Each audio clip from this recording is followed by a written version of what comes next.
When was the last time you walked away from a conversation, feeling misunderstood, or worse, feeling like you hurt someone, even when you didn't mean to? Most of us have had those moments. Moments where the words we said didn't land the way we hoped, where silence felt safer than truth, or we avoided what needed to be said because we didn't know how to say it, or we were afraid of what might happen if we did. But here's something powerful. It's not just what you say. It's how you understand what's happening underneath. That's where real communication begins. Not with perfect words, but with honest understanding. It's not with delivering a message, but with learning what matters to the other person. And to you, this episode isn't just about communication. It's about connection. It's about courage. It's about the quiet strength it takes to sit in the fire of a difficult conversation, come out stronger, wiser, and more real. Because the hardest conversations are often the ones that matter most. Let's begin. Every difficult conversation is not just one conversation. It's three. 3 different layers. 3 different stories. 3 conversations happening all at once underneath the surface. And unless we recognize all 3, we miss the full truth, miss what's really going on. And we end up arguing about facts, while the real pain lies somewhere deeper. The first conversation is this. What happened? This is where we argue about reality. What was said? What was done? Who's right? Who's wrong? Who started it? Who misunderstood? Who failed? It's a tug-of-war of facts and memories. Each person holding their version of the truth like it's a shield, but here's the thing.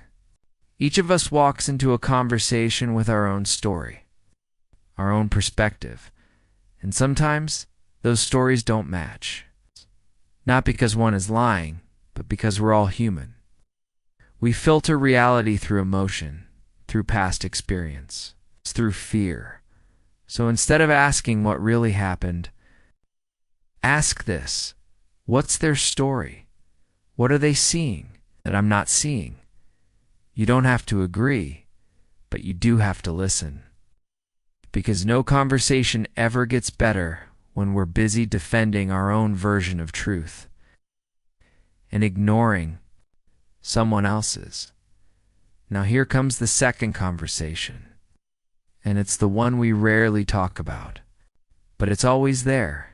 It's the feelings conversation. This is the unspoken energy underneath the words. It's the anger, the sadness, the frustration, the fear. It's the hurt that wasn't named, the disappointment that wasn't expressed, the fear of being judged. It's the fear of being rejected. Maybe it's the shame of not being good enough. Maybe it's the guilt of letting someone down. Maybe it's the pain of being misunderstood. Again, in every difficult conversation, feelings are present even when no one says a word about them. And when feelings are ignored, they grow louder. They twist the meaning of the words. They show up in tone, in silence, in tension. Can feel it in the air, even if no one says anything out loud. So be the one who makes room for emotion. Not to fix it, but to name it, to respect it, to allow it. Because when people feel seen, they soften. When people feel safe, they speak honestly. And that brings us to the third conversation. The identity conversation. This is the most hidden one.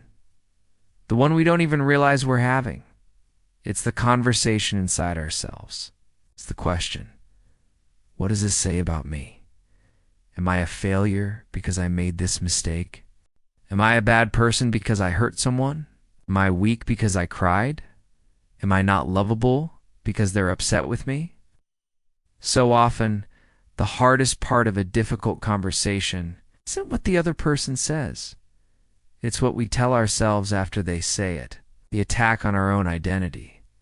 The fear that this one moment defines who we are, That's why we get defensive. That's why we shut down. Because the deeper part of us is trying to protect something precious, our sense of self. So what if, instead of asking, how do I prove I'm right, you asked, how do I stay grounded in who I am? Even if this conversation is uncomfortable, you're not just your mistakes. You're not just their anger. You're not the sum of one hard moment. You are whole. You are learning. And you're allowed to grow. Understanding these 3 conversations, what happened? Feelings and identity is the first step. Because when you see what's really going on, you stop fighting the wrong battle. You stop trying to win the argument, and you start creating understanding. That's where healing begins. Now let's move deeper. Blame is easy. It gives us a target, someone to point the finger at, someone to say, this is your fault. But here's the truth. Blame doesn't build bridges. It builds walls. And the more we blame, the harder it becomes to see the full picture. Blame keeps us stuck. Because when we focus only on who's wrong, we stop looking at what's possible. But contribution, that's different. Contribution says, let's look at how we both got here. Let's understand the role we each played. It's not to assign guilt, but to take responsibility. Not to punish, but to learn. Because in every difficult situation, there's usually more than one truth. There's more than one story. More than one influence. More than one step that led to this moment. Maybe they said something that hurt, but maybe you waited too long to speak up. Maybe they reacted with anger, but maybe you've been distant for weeks. Maybe they misunderstood, but maybe you didn't explain clearly. This isn't about blaming yourself. It's about understanding the full pattern. Ask yourself, what did I contribute intentionally or unintentionally that helped create this moment? It's a powerful question because it moves the focus from fault to ownership. It invites growth instead of shame.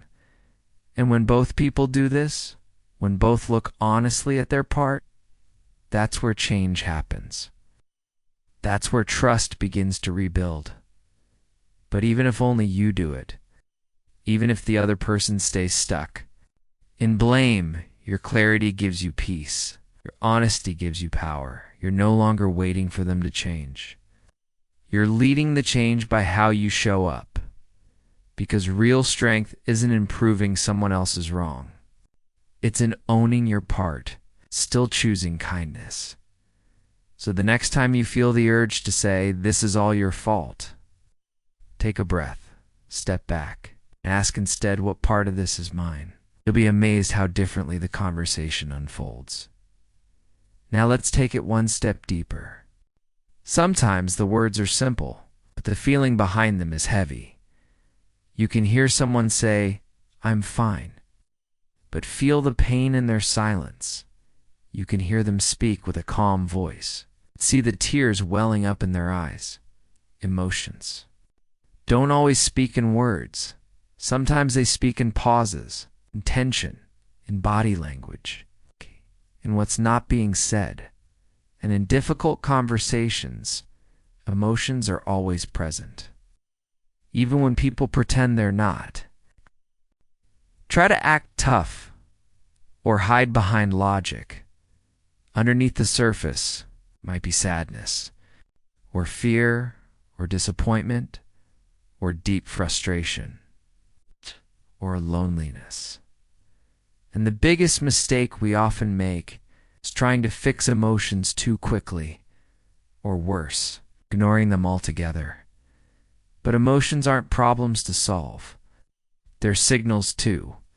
Honor. They tell us what matters. They tell us where the wound is. They show us what someone's protecting. So instead of trying to fix the feeling, try to recognize it. You don't have to agree with it. You don't have to justify it. You just have to say, I can see this matters to you. I can tell this hurt you. Hear that you're upset. It's simple, but it's powerful, because when people feel understood emotionally, they open up. They'll let their guard down. You stop needing to fight for space. And you too, your emotions matter just as much. You don't have to hide them to stay calm. You don't have to bury them to seem strong. Speak your feelings with respect, not as weapons, but as windows. You can say, I feel overwhelmed because I care about this. I feel hurt because I want things to be better. I feel angry because I don't feel heard. When you name your emotions with honesty and softness, you create room for connection. You give the other person permission to feel too. You make the conversation human again. Because underneath all our differences, we're all just trying to be seen, to be heard, to be understood. That's what acknowledgement does. Erase the tension, but it brings light into it. And that light is often the first step toward healing. Now let's take that humanity into the next stage. Think about the last time someone judged you. Not just disagreed, but labeled you. Called you selfish, insensitive, lazy, or maybe unfair. Did it make you listen? Or did it make you shut down? That's what judgment does. It doesn't open hearts. It closes them. When we lead with accusation, you never listen. You're always defensive. You only care about yourself. We don't just point out behavior. We attack identity. When someone feels attacked, they don't reflect, they defend. But if you want a difficult conversation to become a meaningful one, you have to shift how you speak. Replace blame with curiosity. Replace accusation with understanding. Instead of, you're so selfish. Try when that happened. I felt like my needs weren't being considered. Instead of you never. Care. Say, I sometimes feel alone in this, and I want to feel more connected. It's not about softening the truth. It's about delivering it in a way the other person can actually hear. This is what reframing is. You're still honest, but you choose words that invite, not attack. Speak from your experience, your feelings, your perspective instead of assigning motives to theirs, because the truth is, we rarely know someone else's full intentions, only see the impact on us. And when we confuse the two, we get lost in assumption. I felt hurt by what you said is different than. You tried to hurt me. The first is a bridge. The second is a wall. And here's the magic. When you stop judging, you create space for someone to grow. When you stop accusing, you create space for someone to explain. When you speak from the heart, you speak to the heart. So next time you're tempted to say, you're wrong, try asking instead, can we look at this together? You might be surprised by what happens next. Let's move now into the mindset that transforms everything. Most people walk into difficult conversations with one mindset. I need to make my point. I need to be heard. I need to be right, and that's natural. We want to feel validated. We want to feel seen. We want to feel in control. But here's the truth. When your goal is only to win, you stop listening. You interrupt. You react. You push harder and harder until the other person either gives up or fights back. And even if you win, have you really gained? The relationship suffers. Trust breaks. And nothing changes. But what if your goal was different? What if you entered a conversation, not to win, but to learn, to ask questions, to understand their perspective, to explore what's underneath their reaction, to discover something you didn't know before? That's a learning stance. It says, I'm curious, not combative. I want to hear your experience, even if I don't agree with it. I'm open to the idea that there's more going on than I realize. because there always is. Behind every reaction is a reason. Behind every anger is a wound. Behind every defense is a fear.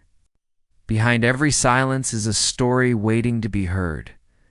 When you approach with curiosity, walls come down.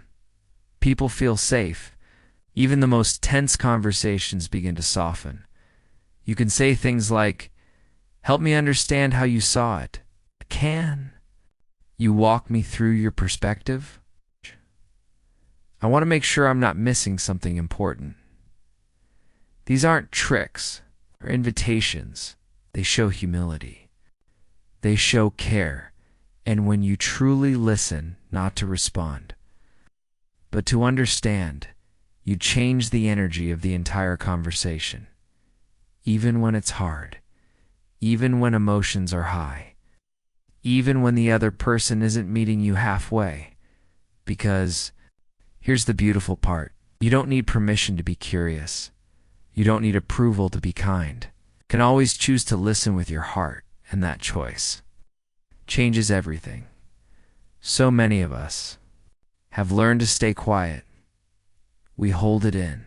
We downplay how we feel. We nod along, even when our heart is screaming, "This isn't okay." Why? Because we don't want to upset anyone. We don't want to make things worse. We don't want to be seen as too emotional, too sensitive, too much. But here's the cost of silence: resentment, distance, disconnection from others and from yourself. Speaking up isn't about being loud. It's about being clear. It's about honoring your truth without crushing someone else's it. Means saying, "This is how I see it. This is how I feel. This is what I need," without apology, without blame. Without hiding behind generalizations or assumptions. Speak from the "I." Not "you never understand," but "I feel unheard when I try to share." Not "you always shut me out," but "I feel disconnected when we stop talking." Statements take ownership. They focus on your experience, not the other person's failure. And clarity doesn't mean harshness. You don't need to raise your voice to raise your truth. You can speak gently and still be powerful. You can be kind and still be firm. And most importantly, you can speak for yourself without needing to silence anyone else. Because when you speak with clarity, you make it easier for the other person to listen. And when you speak with strength, you remind yourself, "I matter. My voice matters. My truth is worthy of space." This is not about getting your way. It's about standing in your values. It's about choosing honesty over avoidance, connection over comfort, integrity over silence. So ask yourself, what truth am I afraid to say out loud, and what might happen if I said it with love? Because when you find your voice, you find your power. And that brings us to the final piece, the part where everything you've learned comes together. So you've listened, you've stayed curious, you've owned your truth, you've honored emotion, you've spoken with clarity. Now what? Now you build something new. Not by forcing agreement, not by pretending everything is fine, but by co-creating a path forward. Because the goal of a difficult conversation isn't just to express pain, it's to create possibility. Possibility. For change, for understanding, for deeper connection, for healing, and that requires intention. So ask, what would make this feel better for both of us? What do we need moving forward? What boundaries can we set that protect our peace? What habits can we build that keep us connected? Not just, let's forget it ever happened, but let's learn from what happened and grow. Because resolution isn't about perfection. It's about commitment. To keep showing up. To keep checking in. To keep choosing the relationship even when it's messy. And remember, sometimes creating a path forward means letting go. Letting go of needing to change the other person. letting go of needing closure from someone who can't give it, letting go of the version of the relationship that no longer serves you. It doesn't mean the love wasn't real. It means you're honoring what's true now, and in that space, you can still move forward. With peace, with grace, with self-respect. You don't need the other person to be perfect. You just need clarity on your values, your needs, your vision. And sometimes, that clarity is the path. Whether you rebuild together or walk away with compassion, you've done the hard work. You've faced the discomfort. You've stayed present in the storm. You've chosen honesty when silence was easier. You've grown. That's the real win. Because difficult conversations aren't about changing others. They're about revealing who you are. And choosing to be real, even when it's risky. Asterisk. So let that be your strength. Let that be your legacy. And let that be the beginning of something more honest, more human, more you. This is where the healing begins. This is where change begins. This is where you begin again. Have you ever held something in for too long? A thought, a feeling, a truth you didn't know how to say out loud? Maybe it burned in your chest. Maybe it woke you up at night. Maybe it came out later. Sharper than you meant, because it had nowhere else to go. We all carry conversations like that. Things we should have said. Things we said too harshly. Things we still don't know how to begin. And maybe you've told yourself it's better to stay silent. Better not to rock the boat. It's better to let it pass. But the truth is what we don't say still shapes us. It builds walls inside. It hardens the way we speak. Or softens our sense of worth. Because holding back your truth, that changes you. But here's the thing. Difficult conversations.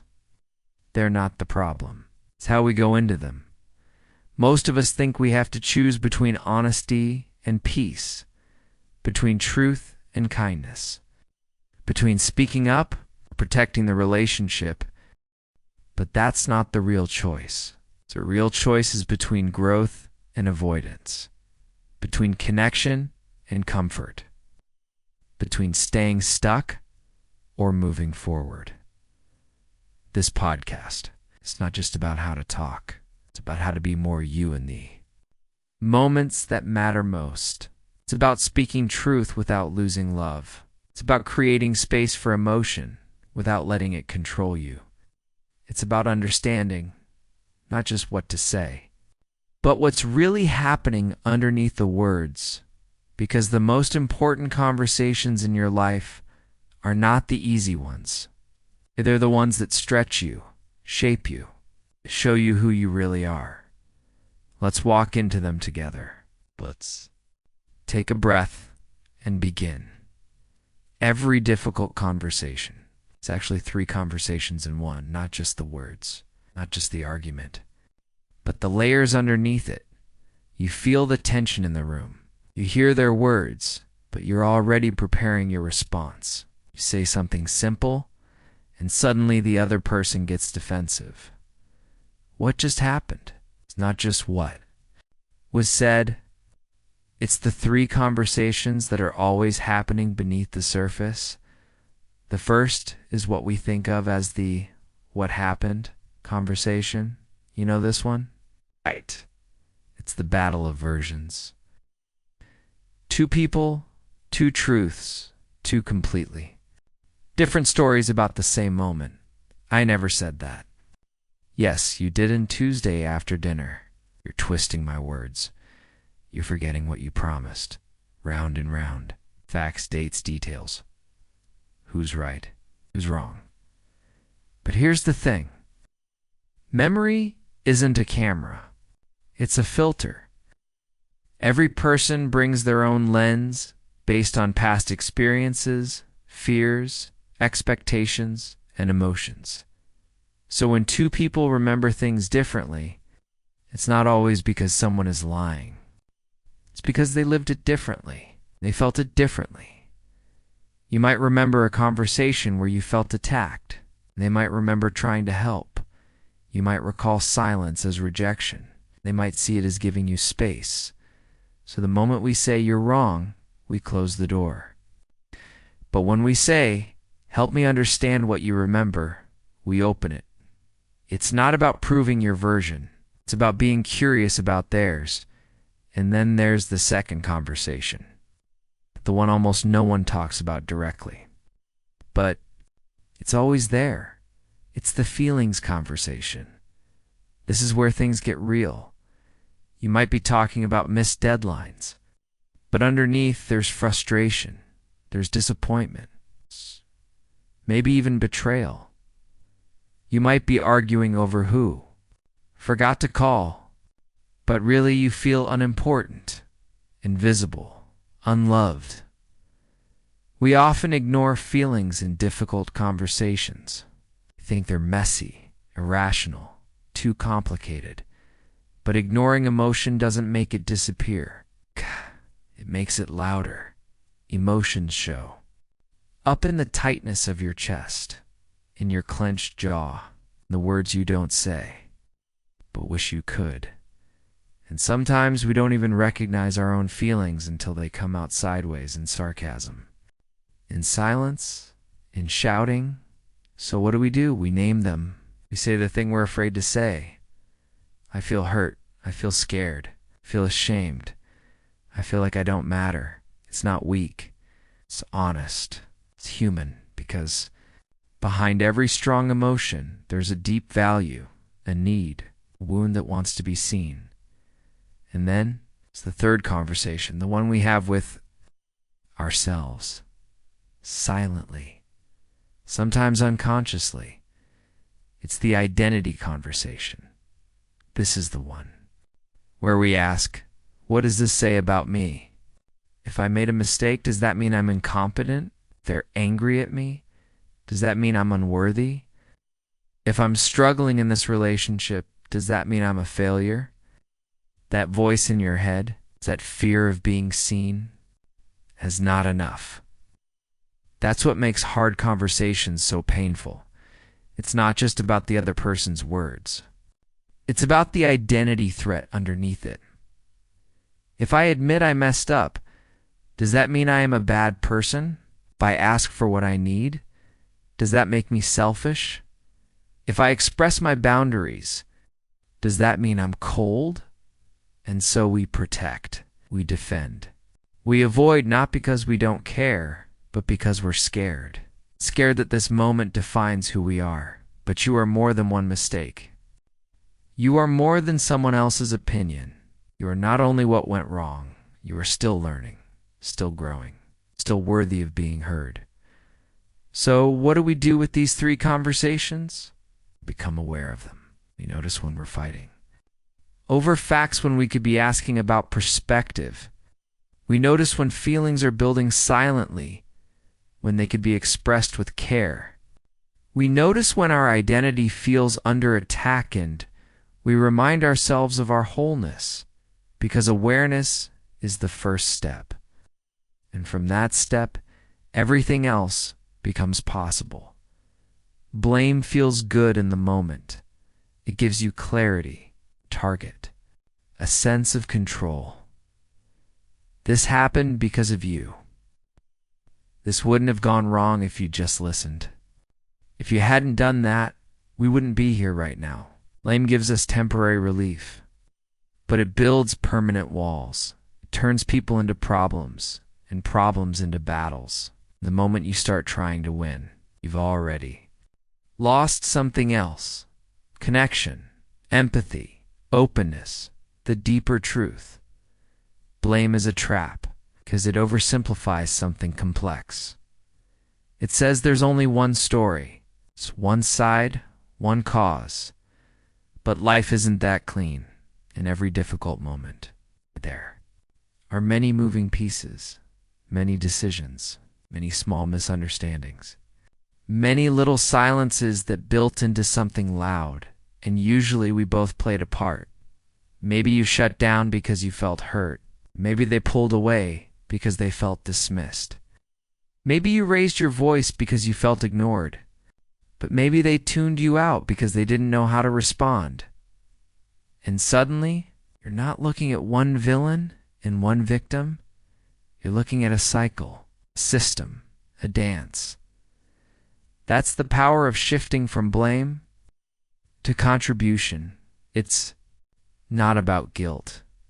It's not about taking the fall. It's about being honest about your influence. What did I do intentionally or not that helped create this? Maybe I didn't speak up soon enough. Maybe I assumed instead of asked. Maybe I brought old wounds into this new moment.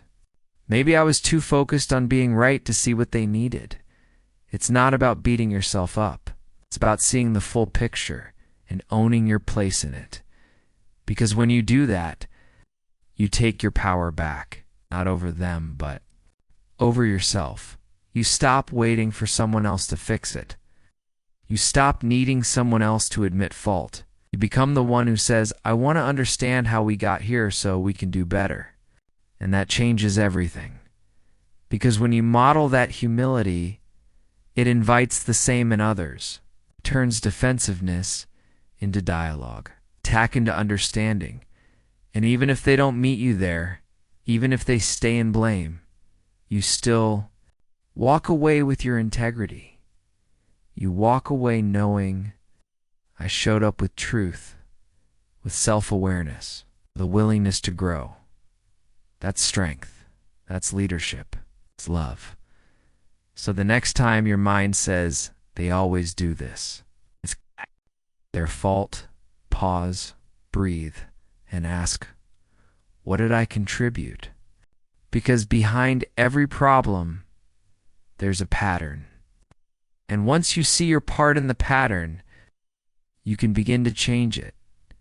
You know that tightness in your chest when something feels off but you don't have the words yet? You know that moment? You swallow what you really want to say because you're not sure how it'll land. That flicker in your stomach when you feel misunderstood, unseen, unimportant. That's emotion. It lives under everything we say. Even the logical conversations, even the professional ones, even the calm ones. Emotion is always there, quietly shaping the tone, coloring the words, twisting the meaning of what we hear. And when it's ignored, it doesn't go away, it just gets louder. Sometimes in anger, sometimes in silence. Sometimes in passive words that sound polite but feel cold. We've been taught to hide emotion, to be rational, to stay in control. But real control is not about pretending you don't feel. It's about learning how to feel without letting it consume you. It's about acknowledging what's real, without being ashamed of it, because feelings are not problems. They're signals. They're stories. They're clues to what matters most. When someone gets angry, they might actually be scared. When someone seems distant, they might be overwhelmed. When someone cries, they might not be weak. They might be finally letting go of something they've carried too long. So here's the shift. Instead of fixing feelings, name them, respect them, hold space for them. It's okay to say, I feel hurt. I feel frustrated. I feel anxious. I feel unseen. You don't have to apologize for emotion. You don't have to explain it away. You just have to own it. And when you're listening to someone else, let them feel too. You don't need to agree. You don't need to rescue. You just need to say, I hear you. I can see that this matters to you. That sounds painful. That's it. Simple, but transformative. Because when people feel emotionally safe, they stop defending. They start opening. They stop healing. They start sharing. This is how healing begins, not by solving every issue, but by making space for what's real. And if you've been holding something in, some feeling you're afraid to express, let this be your moment. Take a breath and ask yourself, what am I really feeling right now? Whatever it is, it's okay. You're not too much. You're human, and being human means feeling deeply, even when it's messy, especially when it's hard. Let's continue now into the next essential shift, where we change how we see the other person, moving from judgment to understanding. Have you ever looked at someone and thought, they just don't care? They're being difficult on purpose? They always do this? That's judgment, and it shows up fast. We don't even realize we're doing it because it feels like truth. But here's the danger. Judgment collapses complexity into a label, reduces a human being to one word, one moment, one flaw. And when we judge, we stop being curious. We stop asking why. We stop seeing the full story. It's easy to say, you're selfish, you're manipulative, you're lazy. But when you say that what you're really doing is closing the door, because judgment doesn't invite understanding. It demands defense. And defense is where conversations die. Here's what's often more true. They didn't listen because they were overwhelmed. They seemed distant because they were hurting. They forgot because their mind was scattered by something you didn't see. You can never fully know what's going on in someone else's world. Not unless you ask. Not unless you listen. So instead of saying you don't care, try. I felt hurt when I didn't hear back from you. Instead of you're just trying to control me, try when decisions are made without me. I feel powerless. See the difference? One pushes people away, the other draws them in. And the beauty is, you're not denying your experience. You're simply owning it as yours, not turning it into a weapon, not using it to shame, because here's the truth. People are not their worst moment. They are not the version you created in frustration. They are not the villain in your story. They are human just like you, with fears, with wounds, with a history that shaped how they show up now. And when you start seeing people through that lens, the lens of shared humanity, you stop judging and you start understanding. That doesn't mean excusing harm. It means creating the conditions where healing is possible. So next time you're tempted to say, you're the problem, pause, breathe, and ask instead what's really going on here. What might they be struggling with? Do I not know yet? That's how connection begins. That's how conversations evolve. That's how hearts soften. And it starts with one shift. From judgment to compassion. Let's now move into the next essential inner stance, where you stop trying to control the conversation. Start learning from it. Most of us enter hard conversations like we're stepping into a courtroom. We've built our case. We've collected our evidence. We've rehearsed the argument in our head 100 times. And what do we want? To be right, to be understood, to be validated. We walk in thinking, if they could just see it my way, we'd be fine. If I explain it clearly enough, they'll finally get it. If I stay calm and logical, they'll admit I was right. But here's the trap. That mindset shuts the door on listening, because when you're trying to win, you're not receiving, you're defending. And you can't defend and learn at the same time. So what if instead of walking in to prove something, you walked in to discover something? That's the learning stance, it says. I'm here to understand, not to conquer. Not open to hearing something I don't like because it might teach me something I need. I want to grow, not just be right. And this shift, it changes everything because it lowers the temperature. It softens the room. It tells the other person, you don't have to fight me. I'm not here to attack. You can say things like, can you help me understand how that felt for you? I realize I might be missing something important. Can you tell me more? What's the part of this that's hardest for you? These aren't tricks. They're truths. They're how real healing begins. Because when you stop trying to win the conversation, you start winning connection. And you might hear things that surprise you. You might realize you hurt someone in a way you didn't intend. You might discover they've been carrying pain you never noticed. That awareness, that's growth. That's leadership. That's love in action. But it's not just about the other person. The learning stance also means listening to yourself. It means being curious about your own reactions. Why am I triggered by this? What am I afraid they're seeing in me? What am I trying to protect? You learn both ways. From what they share and from what rises inside you. And every time you choose curiosity over control, create space for something better than agreement. You create understanding. You may not walk away with resolution, but you will walk away wiser, more grounded, more aware. And from that awareness, you'll know exactly how to move forward next. We bring all this inner work into the way you express your truth with clarity, strength, and with dignity.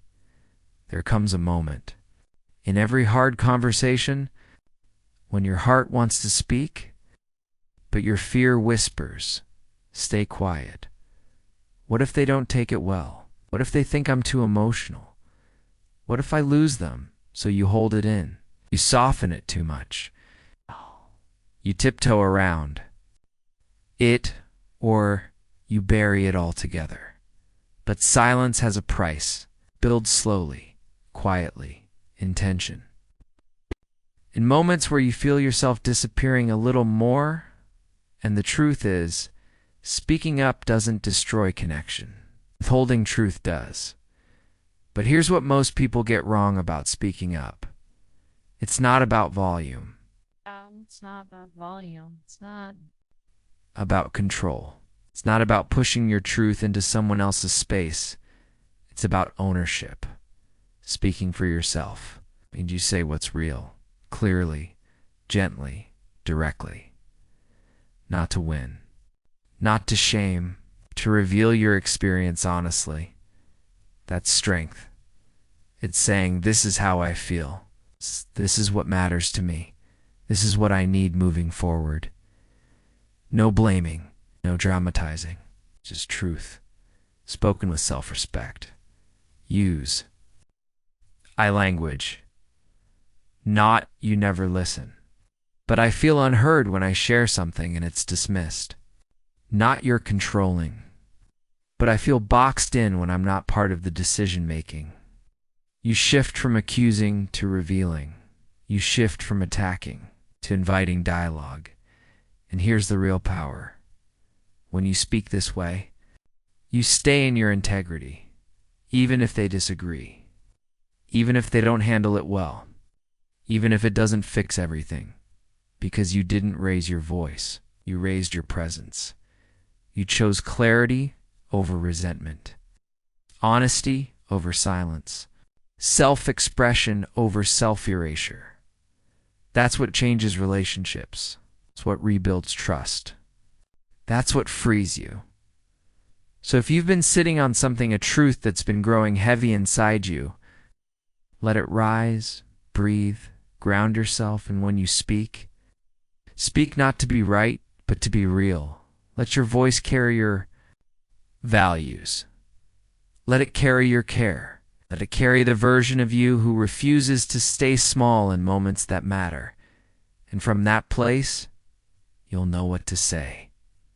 You'll know when to say it. And you'll say it with the strength of someone who respects themselves deeply.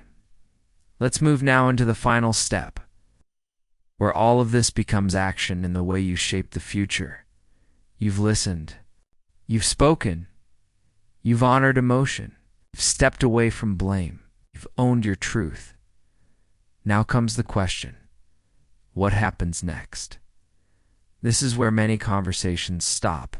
They reach a moment of truth, then drift into silence, or awkwardness, or nothing. But the real power is in what you build after the conversation. Because a difficult conversation isn't just something to survive, it's something to transform. It's a doorway, and what you choose to walk through determines whether things change or stay. Stuck, so don't leave things hanging. Create a path forward. That means asking, what can we do differently next time? How can we support each other in this? What does repair look like for us? What boundaries or agreements will help us feel safe again? Not from a place of control, but from care.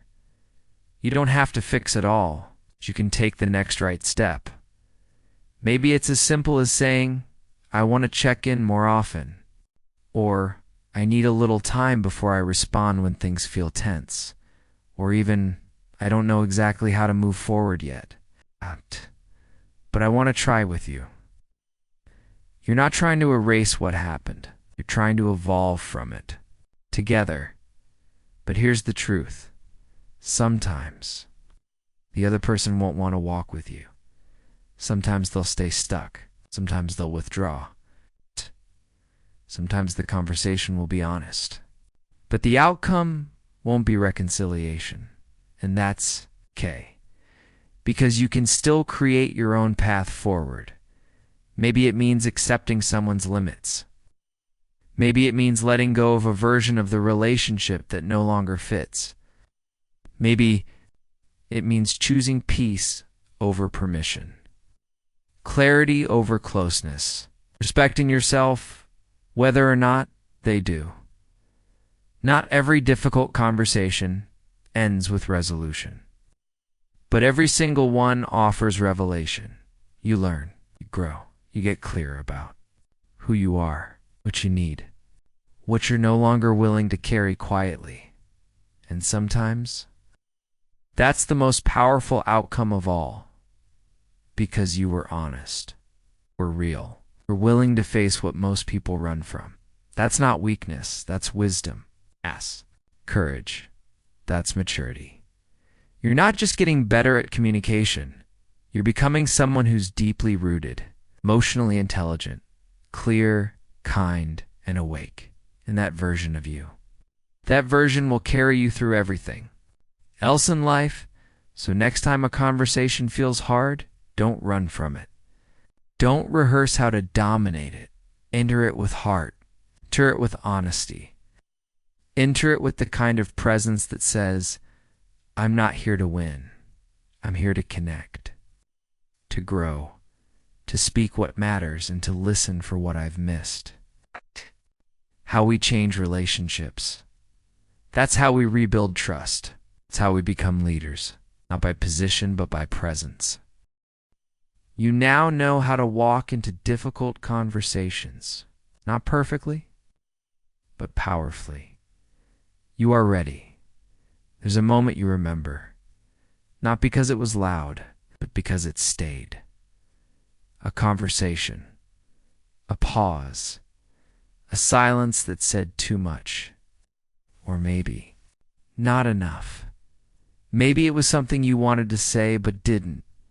Maybe it was something you said but wished you hadn't. Or maybe it was one of those long, heavy silences that stretched for years. Even though you saw them every day, we all have moments like that. Moments that hang in the air. Conversations we carry in our bodies, regret curled around our words. Fear tied around our voice. It's not just the fight, it's the after. The story we build around it. It's the pain of being misunderstood, or the guilt of hurting someone we love, or the weight of never knowing what could have been healed if only we'd said the right thing. But what is the right thing? Not taught that. We're taught how to avoid, to smile, to stay polite, to not make it worse, to let it go. But it doesn't always go. Sometimes it stays tucked in your chest, carried in your breath, held in the way you hesitate to speak up now. Because it's not that you don't want to be honest. You just don't want to lose what matters. And yet avoiding the conversation doesn't protect the relationship. It slowly drains it. Avoidance is not peace. It's quiet erosion.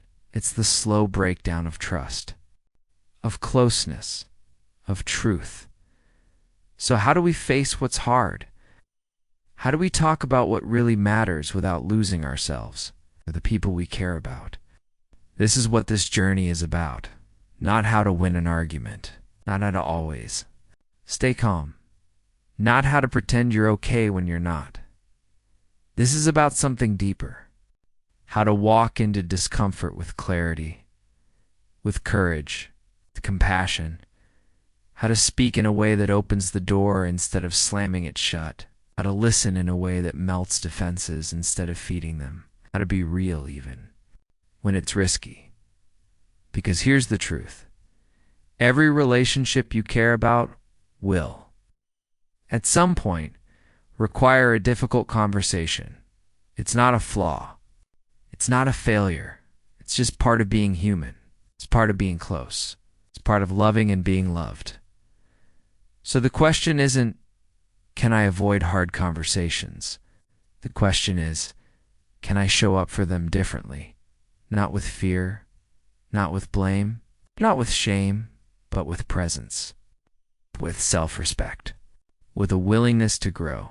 Because when you can speak your truth and still hold space for theirs, you unlock a new kind of strength, a strength that doesn't shout, that doesn't force, doesn't shrink, a strength that stands, that breathes, that connects. This is the strength we'll build together. Take a breath. We're ready. Let's begin by seeing something most people miss. Every difficult conversation is actually 3 conversations in one. It feels like one moment, but beneath it are 3 powerful currents pulling at each other. And unless we recognize all of them, we stay stuck, fighting the wrong fight. The first is the what happened conversation. It's where most people start and where most people get stuck because everyone wants to be right. Everyone wants their version of the story to be accepted, believed, validated. But here's what we forget. There's no single story. There's no camera replaying a perfect record of what was said and done. There are just 2 people, each with their own memory, their own feelings, their own lens. You say, I never said that. They say, yes, you did. You said it just before we left the house. Now you're not talking about what hurts anymore. You're debating details. Digging through the past like it's a courtroom. Trying to win. Instead of trying to connect. But here's a shift. Instead of asking who's right, ask, what do they see that I don't? Not because you're wrong, but because you're curious. Because maybe their experience matters, even if you don't remember it the same way. Because maybe you weren't in their body, didn't feel what they felt, didn't hear your words the way they heard them. And when you step back from certainty, you step into understanding. You say, I remember it differently, but I can tell it really impacted you. Can we talk about that? That moment, that small shift from defense to openness, changes everything. Now we go deeper. Underneath what happened, there's always what was felt. The feelings conversation.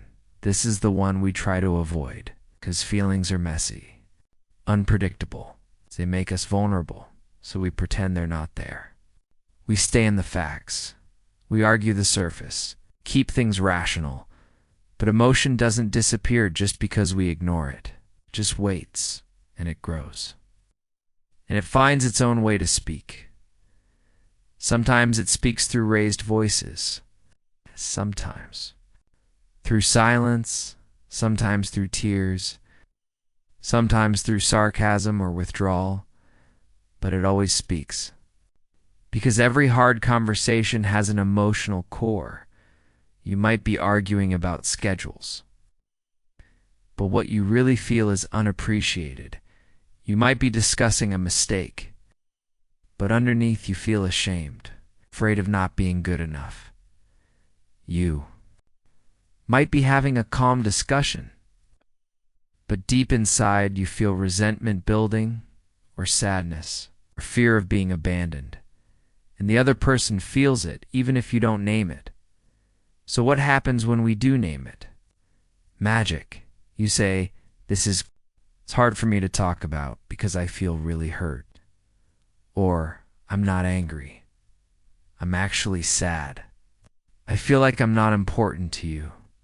And suddenly the energy shifts because emotion, when spoken with honesty, breaks walls.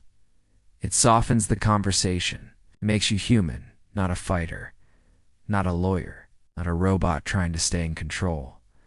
Just human, honest, whole. And then we come to the third layer, the one most people don't see, the identity conversation.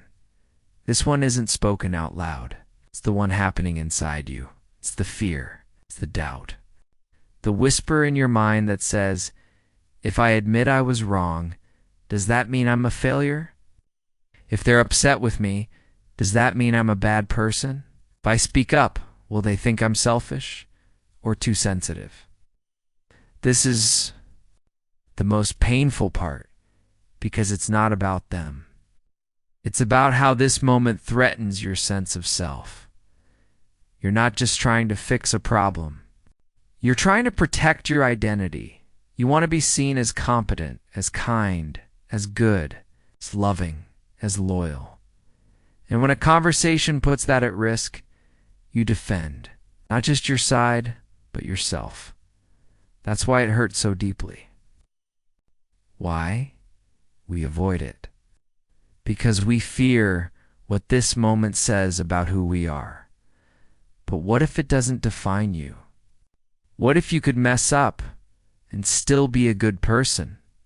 What if you could feel anger and still be loving? What if you could be misunderstood and still be worthy? That's where the real growth lives, not in perfect communication, but in being centered while things feel messy. You don't need to be flawless to be enough. You don't need to be right to be real. You don't need to win to be whole. When you step back and say, this doesn't mean I'm bad. It just means I'm human and I'm learning. That's when the shame starts to lift. That's when you stop defending. Start showing up with honesty and strength. And from there, you're ready for something even more powerful. There's a moment in every difficult conversation when you want to find the cause, you want to know why it happened, who's responsible, whose fault it was. Because if you can name the problem, maybe you can control it. So you start pointing this is happening because you didn't follow through. If you hadn't said that, none of this would have happened.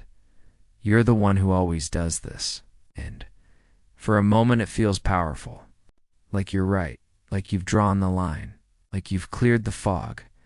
But that power is fragile. Because blame doesn't bring people closer. It pushes them away. Blame says, this is all you. Blame says, I'm clean, and you're guilty. Blame says, I get to be the victim. You wear the shame. And here's the truth. Most people don't respond to blame with growth. They respond with defense, with anger, with walls. And now, you're not solving anything. Don't. Just deepening the divide. But there's another way. It's not soft. It's not passive. It's just honest. It's called contribution. Instead of asking, whose fault is this? You ask, what did each of us do that brought us here? It's not about assigning guilt. It's about understanding the system. Because most conflict isn't one person's failure. It's a pattern. Dance. A series of small decisions, misunderstandings, hesitations, and fears on both sides. Maybe you didn't speak up early enough. Maybe they assumed something and never checked in. You both brought old pain into this new moment. Maybe you expected too much silence, or too much mind reading, or not enough boundaries. When you shift to contribution, you're not excusing anyone. You're just opening your eyes. You're saying, what's my part in this dynamic? Did I do or not do that influence what's happening now? It's not about blame. It's about ownership. And there's power in that. Because once you see your contribution, you can change it. You can choose differently next time. You can break the pattern. You don't have to wait for them to change. You become the beginning of the shift, and maybe, just maybe when they see you doing that, they'll soften too. They'll begin to reflect, to open, to wonder where they might have contributed as well. Even if they don't, you've changed the energy. You've gone from combat to compassion, from finger pointing to truth telling, and that changes everything. Because when people feel invited instead of accused, they start to show up differently. But even if nothing changes outside, everything changes inside you, because blame keeps you stuck. Contribution sets you free. You move from the victim of a moment to the author of your response. And that shift, that's leadership, that's maturity, it's peace. Sometimes it's not what was said that hurt. It's what was felt and never spoken. The tension, the tone, the sudden shift in the air that nobody named. But both of you felt it, and you walked away wondering, was it just me? Did I overreact? Why does this still feel so heavy? It's because emotion doesn't always come in words. It comes in waves, in looks, in silence, in the way someone turns away when you needed them to turn toward you, and in difficult conversations. Those emotions are always there. They may be buried under logic, disguised by politeness, hidden behind a calm voice, but they're there. And if you ignore them, if you pretend they're not shaping the conversation, you miss the heart of what's really going on. You might be talking about a missed deadline, but what you really feel is invisible. You might be arguing about how someone responded, but what's underneath is the pain of not feeling respected. You might be acting angry, but deep down, you're actually scared. Scared that this is breaking something important. And maybe you don't even fully understand what you're feeling, because sometimes emotions show up before we have words for them. It's okay. You don't have to explain it all perfectly. You just have to notice it, to respect it. To honor it, that means saying, this is hard for me to say because I feel really vulnerable right now. Or, I think what's coming up for me is sadness. I didn't expect to feel this way. Or even I'm not sure what I'm feeling. But I know something in me is tight, and I want to understand it. This is not weakness. This is emotional intelligence. This is how you build connection, even in conflict. Because when someone sees that you're feeling deeply, it invites them to feel too. It reminds them that this isn't just about being right or wrong. It's about being real. And when you're listening to someone else, don't just hear the words. Listen to the feeling behind them. You can say, "You sound hurt, do you? Want to talk about it?" Or, "That seemed really upsetting." What was hardest about it for you? Not to fix it, not to rush it, just to make space for it. Because that space, that moment where someone feels seen, that's where healing begins. You can't resolve what you're not willing to feel. You can't connect where you're afraid to be human. And you can't build trust if emotions have no room at the table. But when you speak from your heart and you listen from your heart, Even the hardest conversations start to soften, because in the end, we're not just here to communicate. We're here to connect. When something hurts, it's easy to look for a reason. It's easy to assign blame, and before you know it, a thought becomes a judgment. He's selfish. She's manipulative. They don't care. They're always like this. And it doesn't feel like judgment. It feels like truth, because pain wants an answer. Anger wants a target. But here's what happens next. Judgment shuts the door, because once you've decided who they are, you stop wondering why they acted that way. You stop being curious. You stop seeing them as a human. Start seeing them as a role. The villain, the threat, the one who's always ruining things. And once that story takes over everything, they say, fits the narrative, even if they're trying, even if they're hurting too, even if they're just lost. Judgment is seductive because it makes you feel right.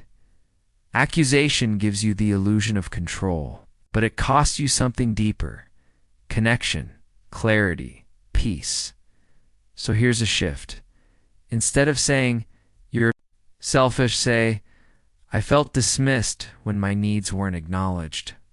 Instead of, you're always trying to control me, say, I feel overwhelmed when I'm not part of the decision. You see what happened? You took the same truth, but you removed the dagger. You kept the honesty, but replaced the accusation. With ownership, that's not weakness. That's skill. That's emotional maturity. Because you're not pretending everything's okay. You're just choosing words that invite conversation instead of starting war. And here's what else is. True, most people are not trying to hurt you. They're just trying to protect themselves. Behind their defensiveness might be shame. Behind their silence might be fear. Behind their anger might be a history of not feeling heard. And when you stop seeing them as a problem and start seeing them as a person, you remember something vital. They're not the enemy. They're just someone with a story too. So pause, breathe, and ask, what might be happening in their world that I can't see yet?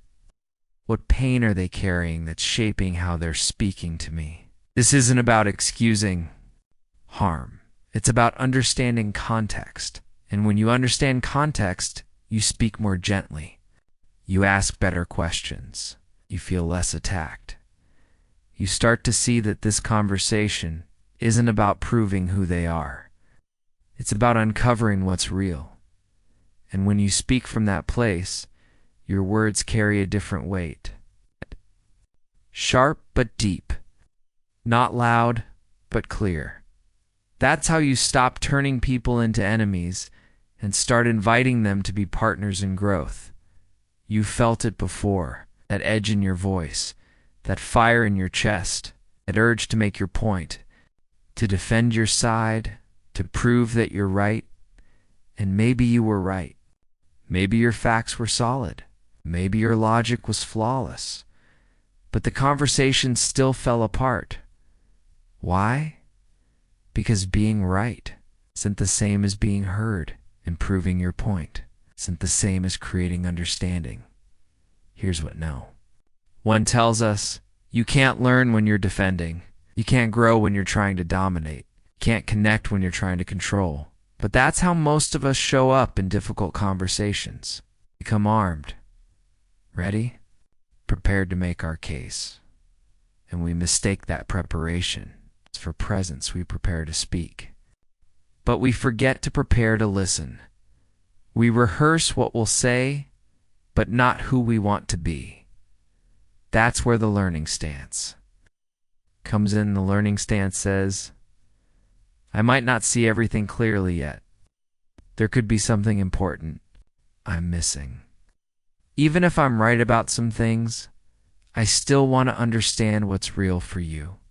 It's not weak, it's wise. Because when you take a learning stance, you slow the pace. You soften the space. You give both of you room to be human. You can say things like, I really want to understand how this felt for you. Is there something I did that I may not be seeing? I know how I experienced it, but what was that moment like for you? And maybe you'll hear something hard. Maybe they'll say you hurt them in a way you didn't mean. Maybe they'll describe pain you didn't realize you caused. Maybe their truth won't match your memory. But if you're listening to learn, not to win, you'll stay open. You'll resist the urge to interrupt. You'll notice your defenses rising and choose not to let them take over. You'll breathe. You'll nod. You'll listen longer than feels comfortable. And in that space, healing becomes possible. Because when someone feels heard, they don't need to shout. When someone feels seen, they don't need to prove themselves. And when someone feels respected, they don't need to attack. And here's something even deeper.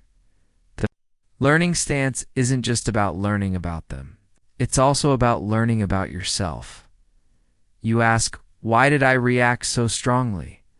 What wound in me got touched? What fear am I protecting? Because every hard conversation isn't just about this moment. It's about you in this moment. Your habits. Your patterns. Your growth edge. So the next time your mind wants to fight, wants to dominate, wants to be the smartest person in the room, try saying this to yourself. I'm here to learn. I'm here to understand. I'm here to grow. Not to shrink, not to attack, not to pretend I have all the answers. Because the people who grow the most are the ones who let go of the need to always be right. And in letting go of that, you gain something even greater. Wisdom, humility, freedom. There's a moment in every hard conversation where your truth rises. You feel it in your chest, in your throat. Do you know what you need to say? You feel it pressing against your silence. And yet you hesitate. What if they don't understand? What if they twist your words? What if they think you're too much? It's too sensitive, too emotional. And so you pull back, soften it, change the subject. Swallow it down, you tell yourself. This isn't the right time. Or maybe I'm overreacting. Or I don't want to hurt them. But here's the truth. Hiding your truth to protect someone else's comfort doesn't protect.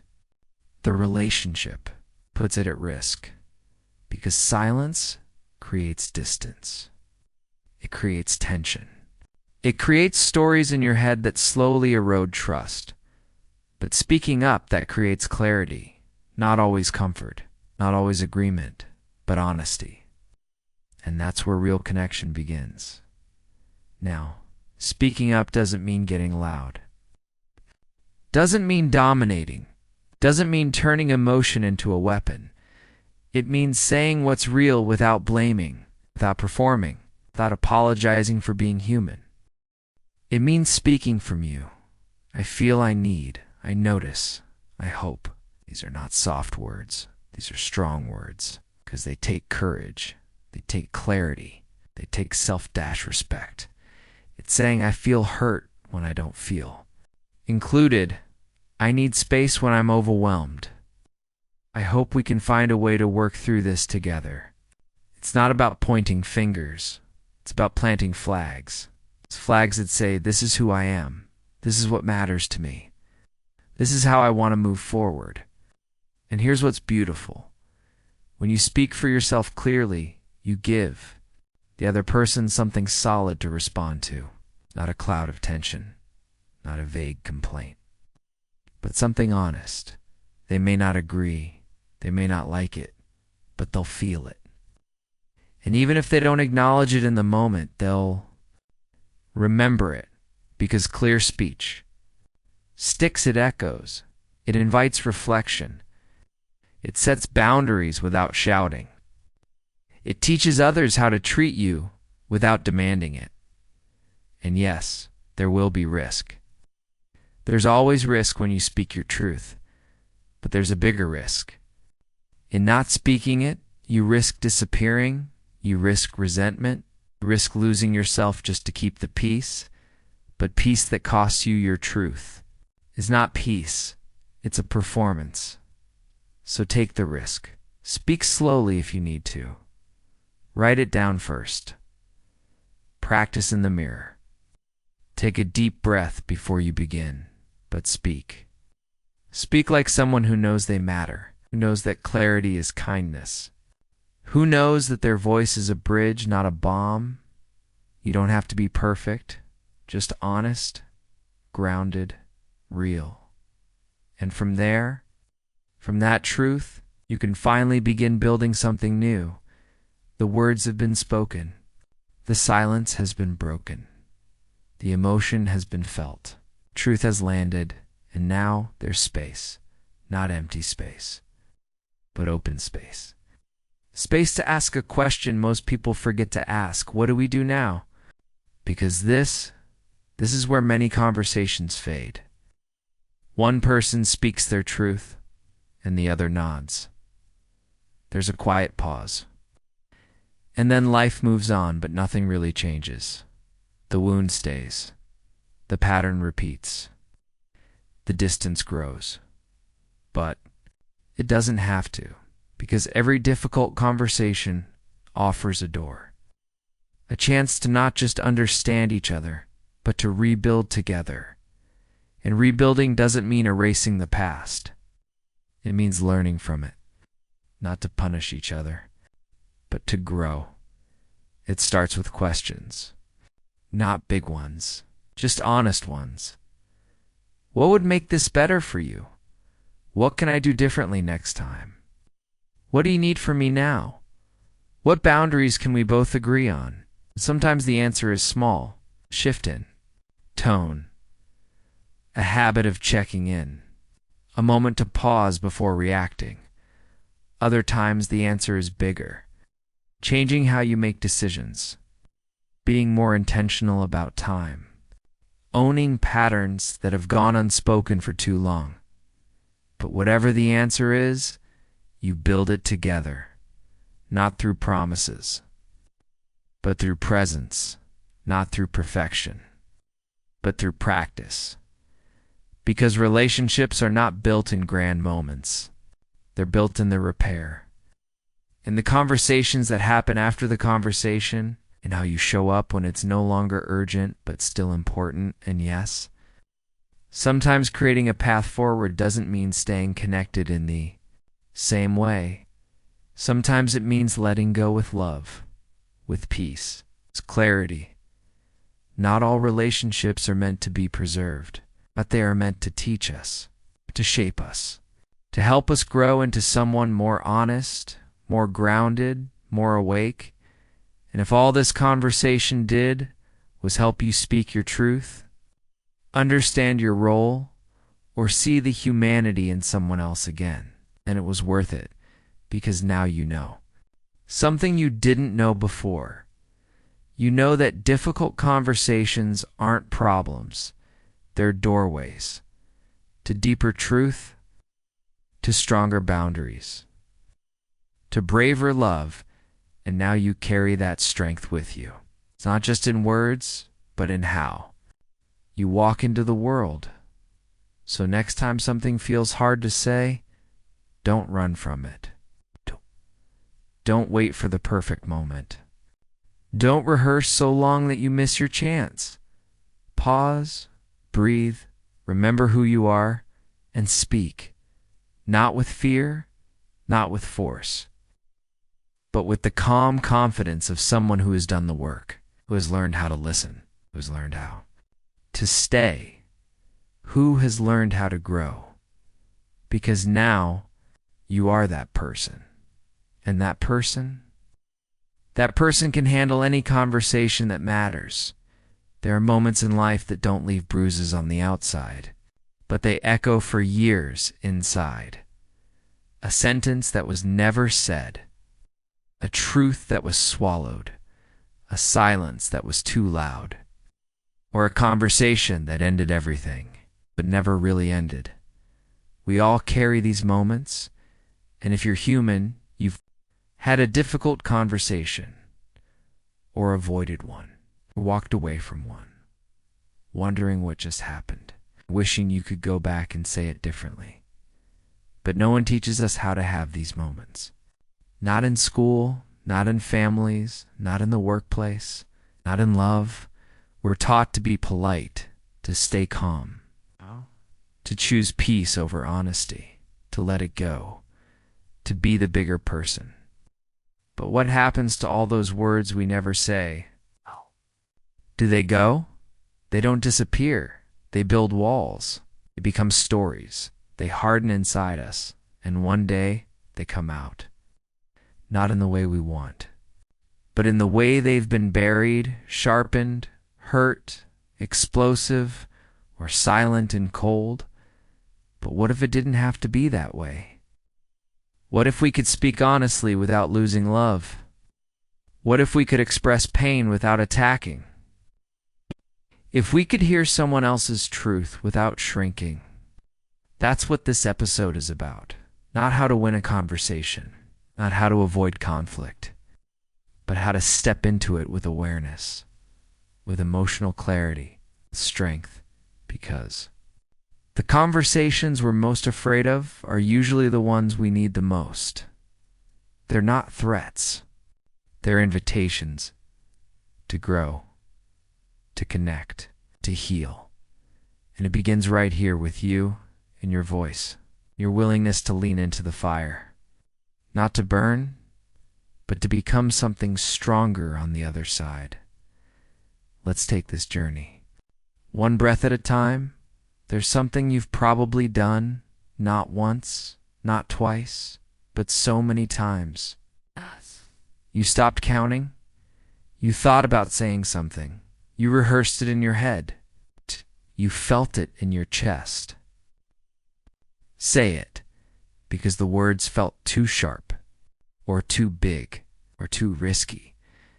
And in that moment, you told yourself, now's not the time. They wouldn't understand. It's not worth the drama. So you kept the peace. You smiled, you nodded, except you didn't. Because even when we don't say it, the conversation doesn't disappear.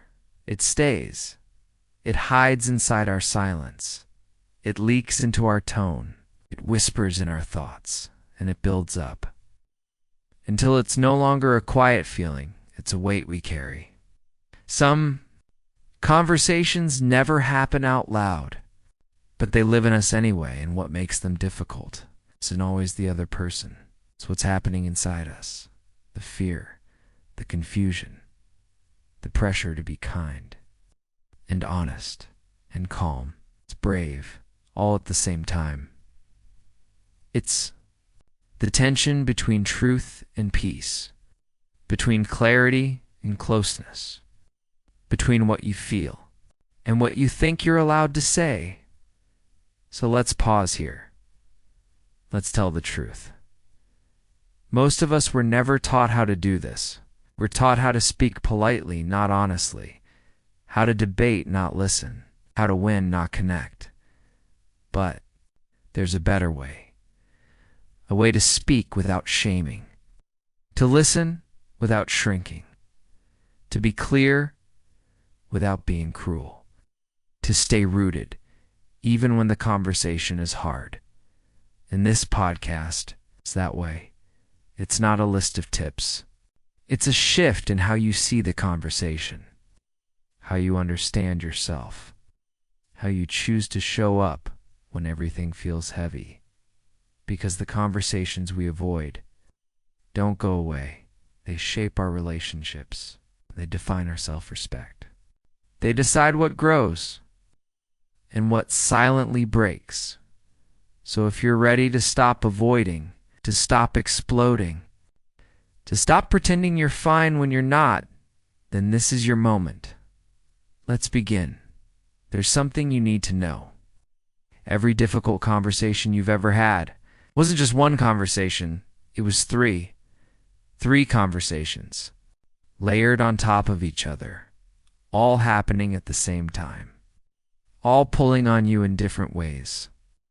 even if you didn't realize it. And if you don't see all three, you end up reacting to the wrong one. You argue about details when the real hurt is emotional. You explain facts when what they needed was for you to just understand. You defend yourself when what's really under attack is your identity. So let's pull it apart. Let's see what's actually happening underneath the tension. Let's slow it down so you can move through it with more clarity and less confusion. The first conversation is the one you think you're having. It's the what happened conversation. It's the debate. It's the disagreement about events, decisions, timelines, tone, intention. It sounds like you said you'd call me. No, I didn't. I said I might. You ignored my message? No, I didn't. I was busy. Don't make it about you. I felt left out. I didn't even know you wanted to be included. It's the ping-pong match of memory and meaning. And here's the trap. We assume there's only one truth, one correct version of what happened. We fight to prove ours. But here's what's more real. Memory is not a recording. It's a filter, a story, human interpretation. And every person sees the world through a different lens, one shaped by their experiences, their pain, their patterns, their expectations. So do people walk into a moment and walk out with different stories, and they're both true. To them, when you realize that, you stop trying to win the right version of the story and start asking better questions, like, how did you experience it? What was your intention there? What was that moment like for you? You let go of the courtroom and move toward connection, because it's not about proving you're right. It's about understanding why the other person sees it the way they do.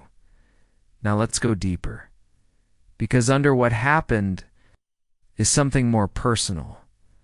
The second conversation is the feelings conversation. This one is almost always unspoken, but it drives everything. It's the current running underneath the words.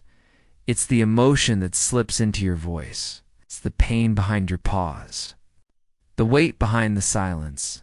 You might be talking about plans, but what you feel is disappointment. You might be talking about tone, but what's underneath? It's years of not feeling respected. You might sound calm, but inside you're grieving, or furious, or afraid. And we're taught to ignore this. We're taught that emotions make us irrational, that the strong thing to do is to stay cool. But ignoring emotion doesn't make it disappear. It just makes it harder to deal with. It leaks out. In the look on your face, in the edge in your words, in the coldness after the conversation ends. So instead of hiding the feelings, name them. Not dramatically, not as a performance, just honestly. You can say, I'm not just upset. I feel hurt. I'm not just frustrated. I feel forgotten. I'm not trying to fight. I'm just scared we're going in different directions. And suddenly, the room softens. The fight starts to fade, because people respond to what's true, not what's polished. When you speak your real feeling, the other person sees your humanity, and they often meet you with theirs. And then beneath all of that is the third conversation. 8. The most hidden. The most powerful, it's the identity conversation.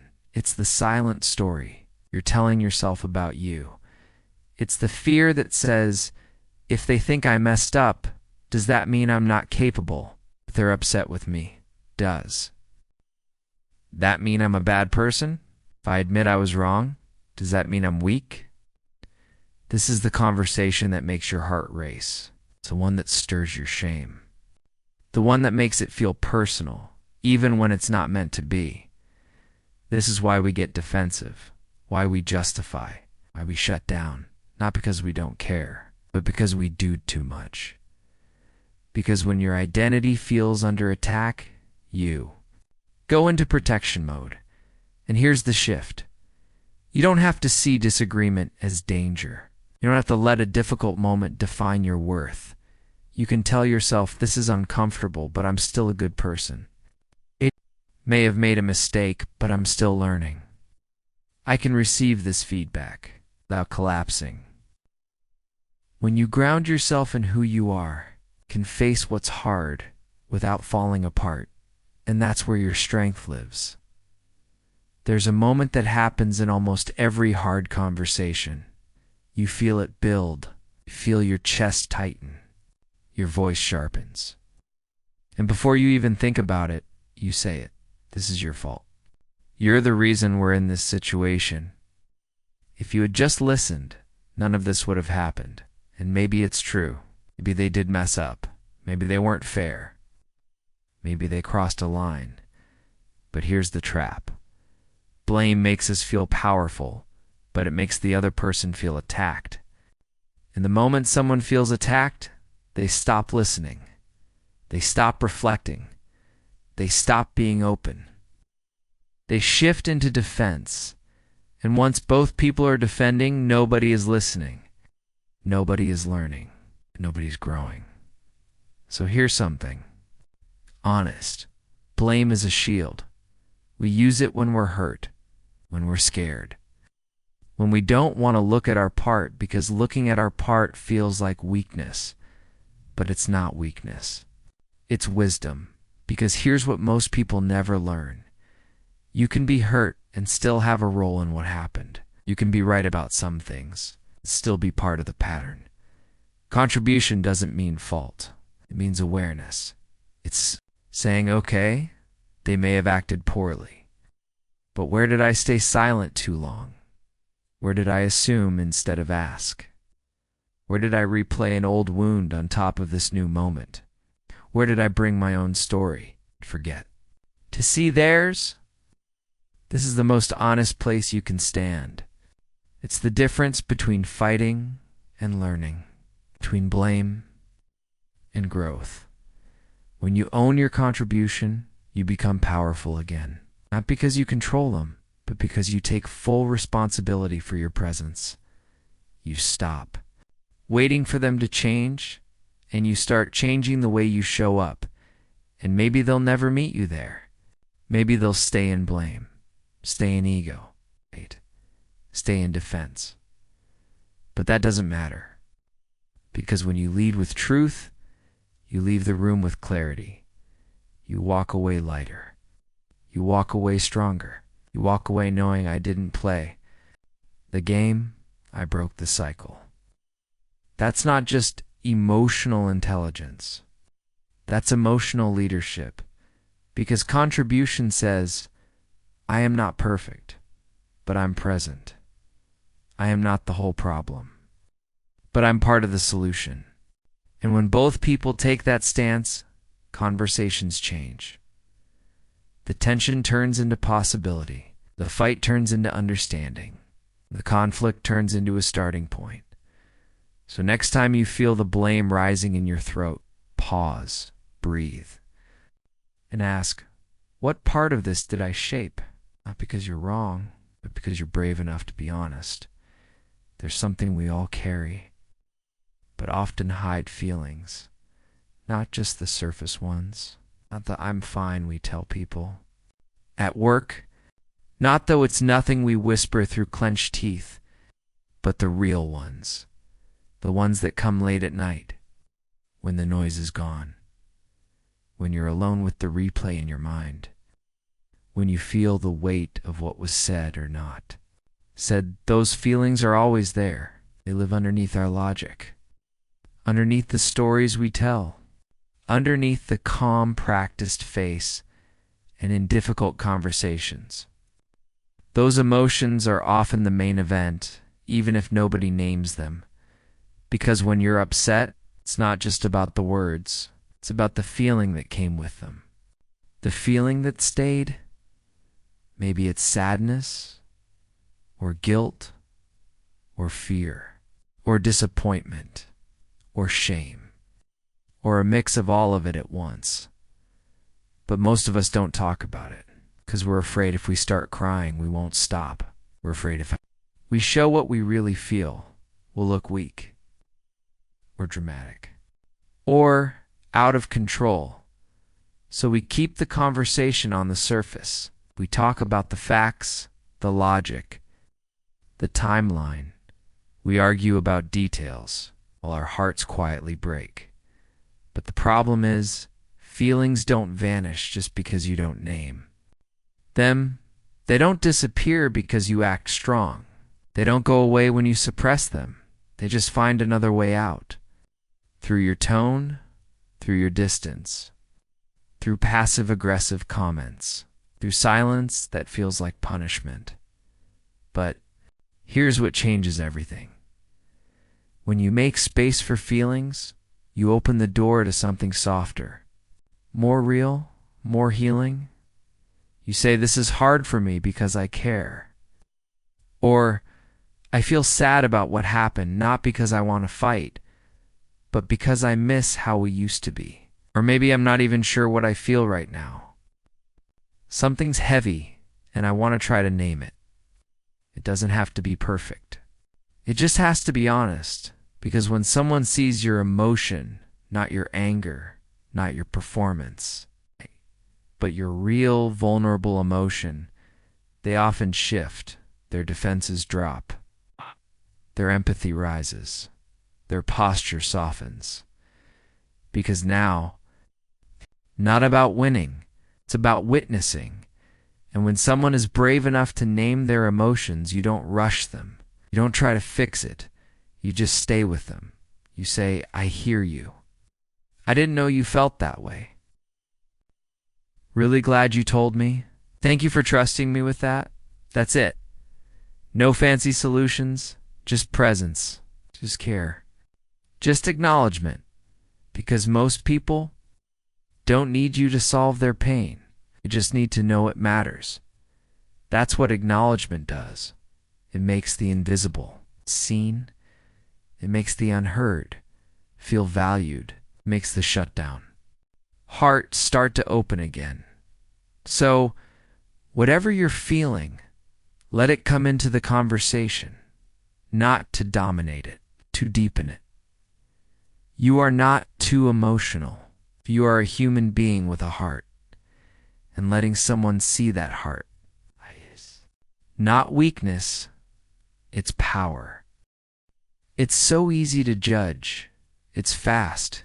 It's sharp. It makes us feel in control.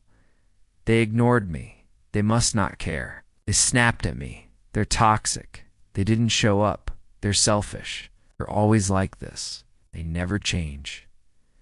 And when we feel pain, judgment gives us a direction, a target, a place to put the blame. But here's what judgment doesn't do. It doesn't build understanding. It doesn't bring people closer. It doesn't allow room for healing, because when you label someone, you stop seeing them, you stop listening, you stop asking what's underneath their behavior. And the moment you stop being curious, the conversation becomes a verdict, not a relationship. Judgment is tempting because it feels like truth, but most of the time, it's just a shortcut for pain we haven't processed. You feel unseen. So, you say they're emotionally unavailable, you feel rejected, so you call them cold. You feel afraid, so you say they're controlling, and maybe there's truth in those words. But if you only speak from judgment, you lose the chance to go deeper. You miss what's really there. So what if you paused? What if instead of saying, "You're being selfish," you said, "I feel alone when I don't know what you're thinking"? What if instead of, "You don't care about me," you said, "When you didn't show up, I felt hurt. I wondered if I mattered to you." Do you feel that shift? Same emotion, same moment. But one version builds walls, the other opens a door, because judgment tells a story about them. But clarity tells the truth about you, and people don't respond well to being labeled, but they often respond with empathy.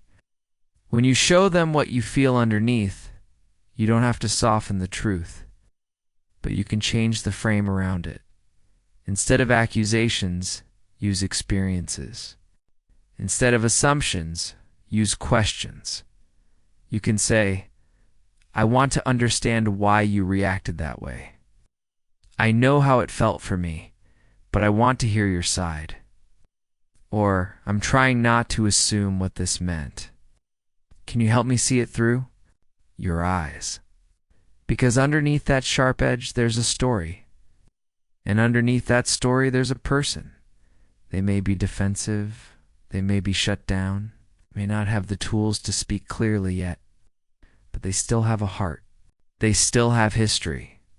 They still want to feel understood.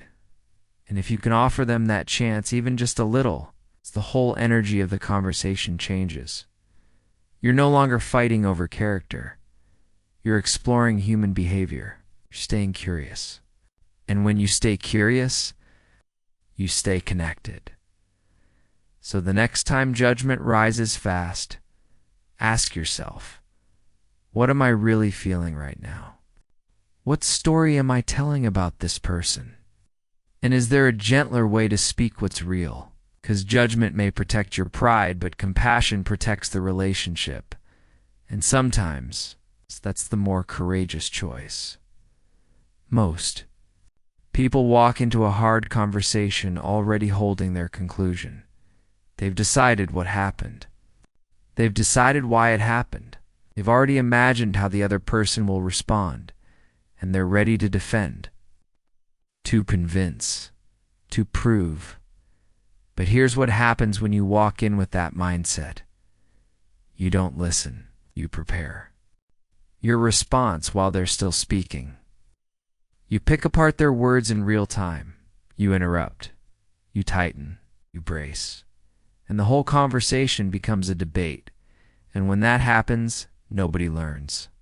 Nobody connects. Nobody grows. You might win the argument, but you lose the relationship, lose the chance to actually hear something new. You lose the opportunity to see something from a different angle. But what if you walked in? A different intention? What if the goal wasn't to be right, but to learn? What if your purpose wasn't to correct, but to understand? That's the learning stance. It doesn't mean you give up your truth. It doesn't mean you agree with everything they say. It simply means this. You remain open, open to being surprised, open to discovering something you hadn't considered, open to the idea that your story isn't the only story, and that openness, it changes everything, because now, instead of defending, you're listening, you're asking, you're wondering, you're saying, can you help me understand how that felt for you? I thought I understood what was happening, but maybe I missed something. Can we talk about it? What mattered most to you in that moment? These are not tactics. These are invitations. They tell the other person, I'm not here to punish. I'm here to understand. When someone feels that from you, they soften. They shift from resistance to response. And even if they don't, even if they stay defensive, you still gain something deeper. Clarity, because listening doesn't just reveal their truth, it reveals yours too. You learn about your own reactions. You notice what triggers you. You uncover what you've been protecting, and that is growth. You stop needing to dominate the conversation because you've already reclaimed your dignity by staying grounded. You stop needing to be right, because being real is more important. You stop needing control, because curiosity is enough. And when you're curious, you listen with your whole heart. You don't rush. You don't interrupt. You don't brace. You breathe. You say, I want to understand how we got here so we can figure out where to go next. A conversation worth having. That's a conversation that brings healing. There's a kind of silence that doesn't bring peace. It brings distance, the kind where you smile, but you're not okay. You nod, but you feel heavy. You say it's fine, but something inside. It feels like it's slowly shutting down, and at first, silence feels easier.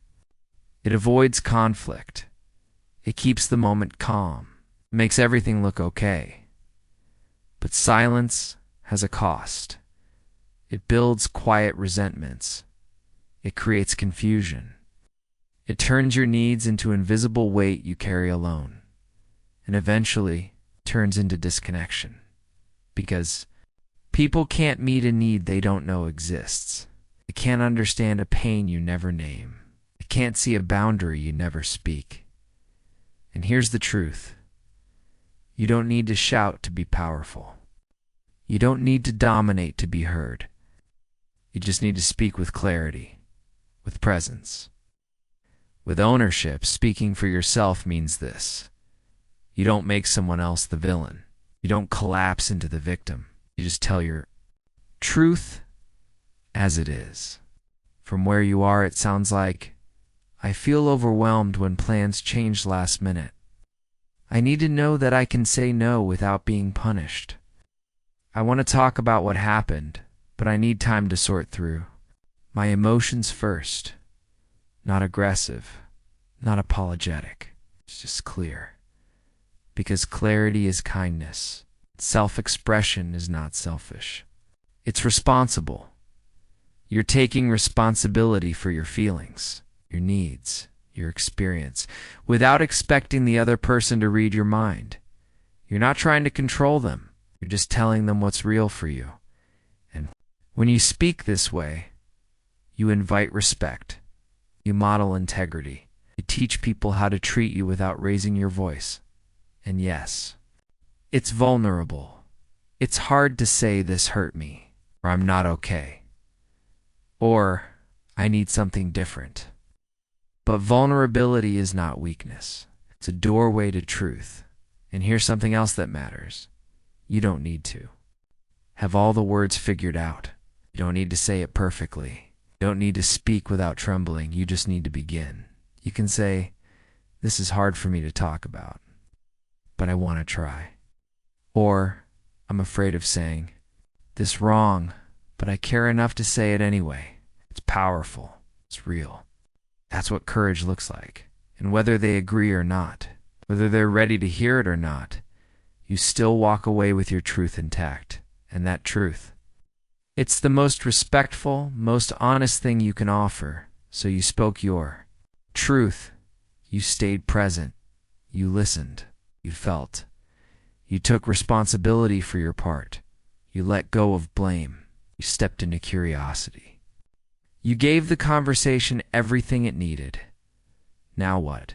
This is the part most people forget. The moment after the moment. When the intensity fades. When the honesty has landed. And the emotions are settling. And the question rises. Where do we go from here? Because difficult conversations aren't just about what's said. They're about what comes next. That's where trust is rebuilt. That's where repair begins. That's where the relationship either deepens or quietly drifts. So, don't just walk away with words. Walk away with intention. Ask the question, what do we want to be different after this? It doesn't have to be dramatic. It doesn't need to be perfect. It's just honest. Just real. It might sound like, I want us to check in before assuming. I think we need space when we're upset, and that's okay. I'd like to agree on how we handle tension in the future. Or even I don't have the answer yet. But I want us to figure it out together. Sometimes the path forward is small. It's a new habit, a better tone, an earlier conversation next time. Other times it's bigger. It's boundaries. New expectations. Or forgiveness. And sometimes, path forward isn't together. It's apart. It's letting go. With peace. It's respect. It's with love for what was. and clarity about what is not. Every relationship survives every hard conversation. Every honest conversation teaches you something vital about what you need, about who you are, about what you're no longer willing to carry quietly and weather. You rebuild or release. You're doing so with eyes open, the full heart, with your integrity intact, because that's what all of this was about. But learning how to be clearer, how to be stronger, how to be softer without collapsing, how to be wiser without getting hard, how to be loving without losing yourself. So now, as you walk away from this moment, remember this: you're not just someone who avoids conflict. You're someone who builds connection. You're not just someone who stays calm. You're someone who stays present. You're not just someone who communicates. You're someone who transforms. That's what difficult conversations can do when you face them with heart. This is not the end. This is a new beginning. Because now, you don't just speak. You speak with intention. You listen with presence. You walk with truth. And the people who get to talk to you now, they're speaking to someone who's done the work. You're not afraid of honesty anymore. You've learned how to sit with discomfort. You've learned how to hold your ground without closing your heart. And that's a gift to you, to them, to every relationship you care about. So go forward. Speak with kindness. Listen with courage. Stand with grace. And know that you have everything you need to walk into any conversation that matters. You've come through the hardest part. You've spoken. You've listened. You've made room for the tension instead of running from it. And you're still here. That alone is powerful. Because most people don't even make it this far. They avoid the conversation.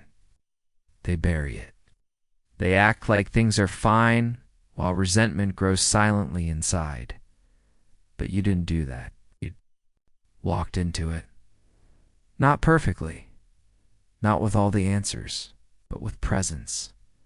And that presence, that is what begins to rewrite the pattern. Because it's not about how smooth the words were. It's about the fact that you stayed, even when it got uncomfortable. Even when emotions rose. Even when the urge to escape whispered, just let it go. But you didn't let it go. You leaned in.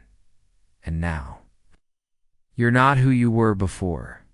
You're a little clearer, a little braver, a little more aware of your voice and how to use it.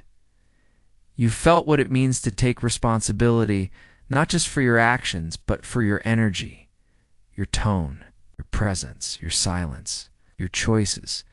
You've seen how one honest sentence can shift an entire room. One breath before speaking can change the direction of a conversation.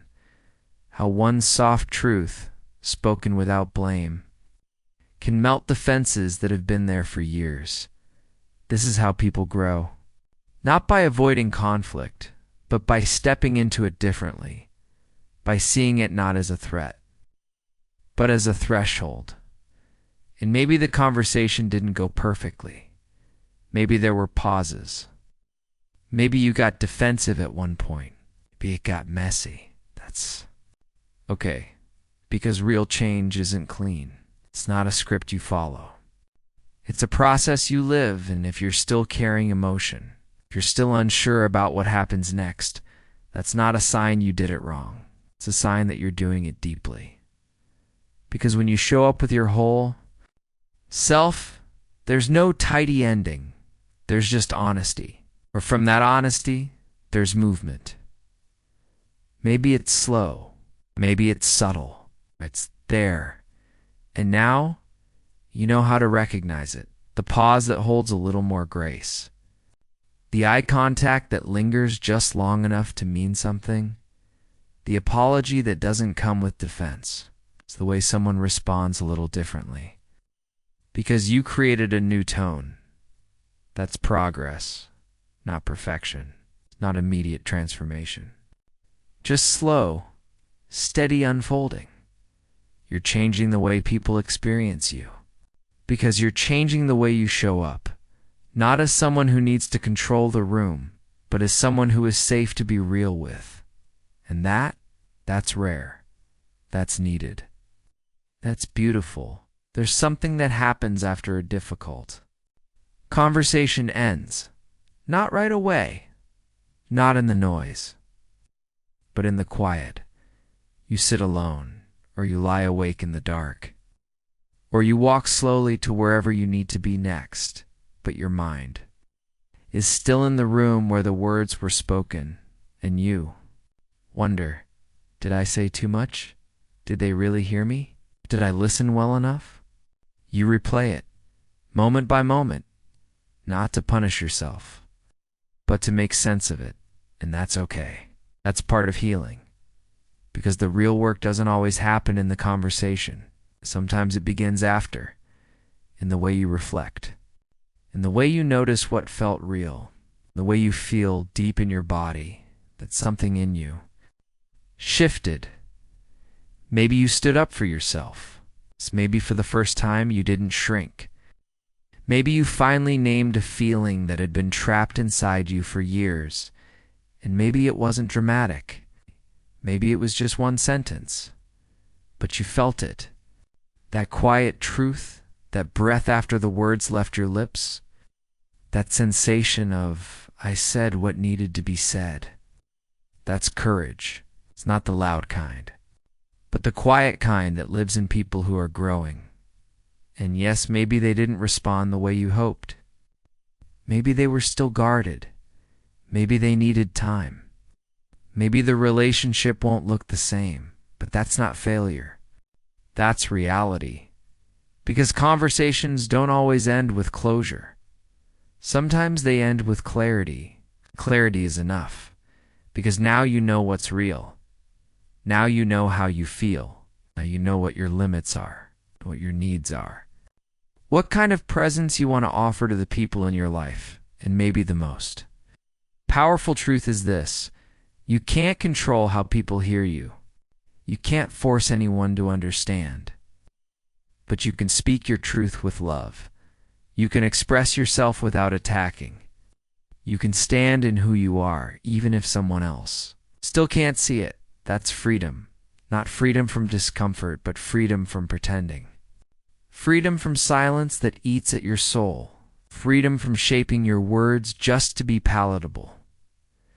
You don't need to be palatable. You need to be honest and respectful and rooted. And now, you are learning what it means to stay. 2. Stay when it's hard. To stay when your voice shakes. To stay when part of you wants to run. But your deeper self whispers, this matters. Keep going. That's the voice you're strengthening. The one that trusts your truth.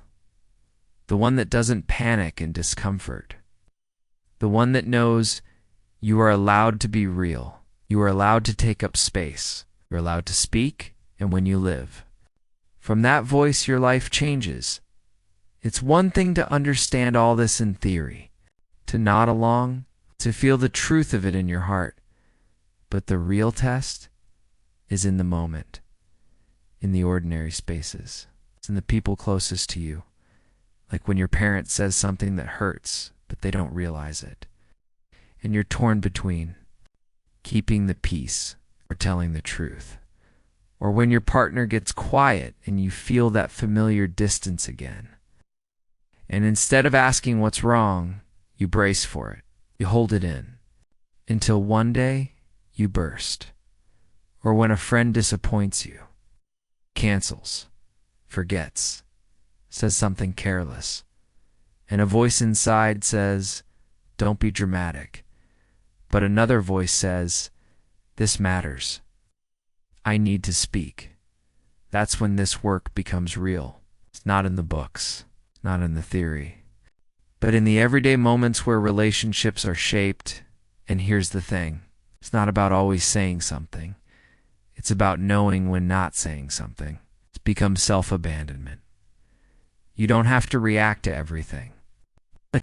You do have to notice what your silence is costing you. If it's costing you peace, if it's turning into resentment, if it's quietly erasing parts of you, then it's time to speak. And you can speak without blame. You can speak without shaming them. You can speak from the heart. You can say, when you said that, I felt small. Or, I know you didn't mean it to hurt, but it did. Or, I've been holding something in and I don't want to anymore. Sometimes. That's all it takes. Not a speech, not a confrontation. Just one real sentence. And yes, sometimes it won't land. Sometimes they'll get defensive.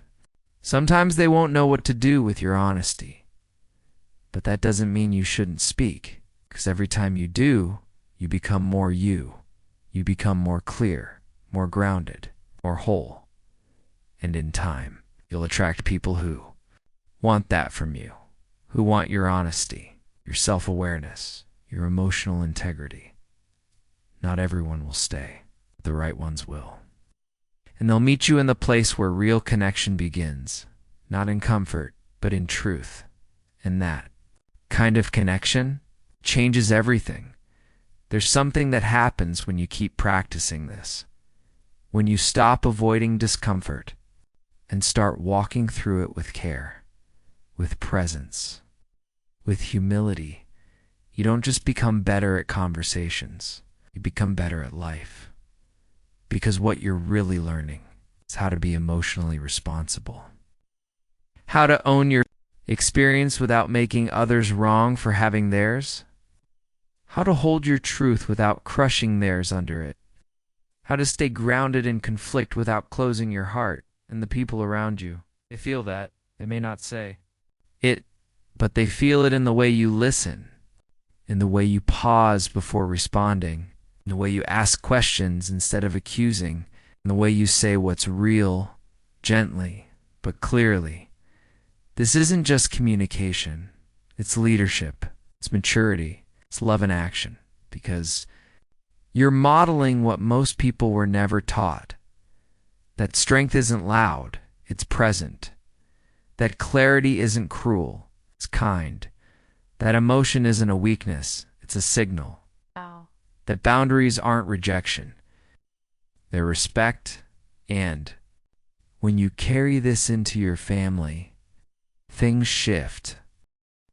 You're not the parent who explodes. You're the parent who slows down and names the feeling. You're not raising kids who fear you. You're raising kids who feel safe being honest with you. You're not the partner who shuts down. You're the one who says, "This is hard to say, but I love you enough to say it." You're not the friend who disappears when things get tense. You're the one who shows up and says, "I value this too much to let silence grow between us." And you're not perfect. You still get triggered. You still make mistakes. But now you catch it. You own it. You repair it. That's what makes you trustworthy. Not perfection, but presence. And the more you do this, yourself. You stop second-guessing every sentence. You stop spiraling after every hard talk. You stop fearing what others will think of your truth. Because now, your truth is no longer a weapon or a burden. It's just you. It's how you show up in the world. Calm, honest, grounded, and that version of you. That's who you were always. Becoming, you've come a long way. Not just through a conversation, but through yourself. You've walked into places inside you that most people avoid. You've looked at your fear, your anger, your guilt, your tenderness, your silence, and you didn't flinch. Maybe you hesitated. Maybe your voice shook. Maybe you got emotional, but you stayed. And that matters. Because most people never do this work. They keep performing calm while feeling chaos. They keep pretending everything's okay while carrying tension that eats away at them. But not you. You chose honesty. You chose reflection. You chose the kind of strength that doesn't come from winning, from being willing. Willing to look at your part. Willing to listen when it's hard.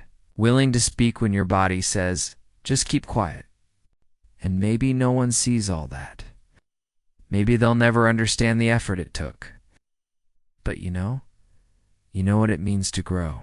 You know what it means to care deeply and still have boundaries. To love honestly and still hold your voice. To stand in truth, even if someone else isn't ready to hear it. This is not just about communication. This is about liberation. Because when you learn to have the hard conversation, you stop betraying yourself to keep the peace. You stop carrying everyone's comfort at the cost of your own. You stop apologizing for needing space, for asking questions, for naming what matters, and you begin living differently. You trust more deeply. You forgive more honestly. You ask more clearly. You listen more gently. You are no longer a person who avoids the hard moment. You are someone who meets it with calm, with presence, with love.